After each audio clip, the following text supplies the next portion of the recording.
లేదండి నేనైతే తీయించుకోను, చేశారు కదా, నేనైతే తీయించుకోను అనేసి భయపెట్టే ప్రయత్నం చేద్దాం అనుకున్నా. సో దట్ అప్పటికైనా సరే వదిలేస్తాడని చెప్పేసి నేను భయపెట్టే ప్రయత్నమైనా చేద్దాం అనుకుని ఈ ప్రెగ్నెన్సీ నేనైతే తీయించుకోను అనేసి అన్నాను అనమాట.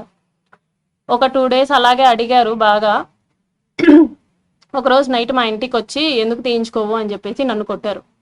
నువ్వు ఎందుకు తీయించుకొని అంటున్నావు అంటే, కార్లో తీసుకెళ్లడం మానేసి డైరెక్ట్గా మా ఇంటికి వచ్చారు కార్ పార్క్ చేసి.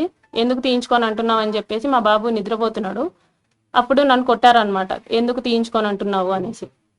లేదండి నేను తీయించుకోను, మీరే కదా చేశారు, సో నేను తీయించుకోను, సమాధానం చెప్పండి అంటే, సరే మీ హస్బెండ్కి డివోర్స్ ఇచ్చేసి నేను నిన్ను పెళ్లి చేసుకుంటాను, ప్రస్తుతానికైతే తీయించుకో అని చెప్పేసి నార్మల్గా అష్యూరెన్స్ ఇచ్చినట్టు చెప్పారు.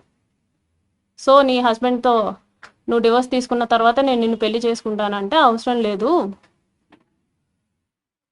అని చెప్పేసి నేను ఫర్ ద ఫస్ట్ టైం నేను అబార్ట్ చేయించుకున్నాను. అది కూడా అతనే టాబ్లెట్స్ తీసుకొని వచ్చారు, వాళ్ళ ఫ్రెండ్, తిరుపతి ఫ్రెండ్ ఎవరో ఇచ్చారంట, గైనిక్ సమ్మన్ టాబ్లెట్స్ తీసుకొని వస్తే for the first time abort చేయించుకున్నాను నేను వాళ్ళతో. ఇందులో నాకు తెలియని విషయం ఏంటంటే, ఈ మీన్ వైల్లో ఒక 4 months ముందు మా హస్బెండ్కి కాల్ చేసి మాట్లాడారు అతను. అది నాకు కూడా తెలీదు, అతను శ్రీధర్ కూడా నాకు చెప్పలేదు, మా హస్బెండే చెప్పాడనమాట. అసలు ఏం జరుగుతుంది రైల్వే కొడూరులో, ఏం చేస్తున్నావు నువ్వు అనేసి అంటే, ఏమైందంటే ఇలా శ్రీధర్ ఫోన్ చేశాడు, ఎమ్మెల్యే అంట కదా, డివోర్స్ తీసుకో అని చెప్పేసి నాకు చెప్తున్నాడు అనేసి అన్నాడు అనమాట. అంటే అప్పుడు ఇది జరిగింది, ఇలా చేస్తున్నాడు, ప్రతిసారి బలవంతంగా ఇంటికి వచ్చేయటం, వెళ్ళిపోమన్నా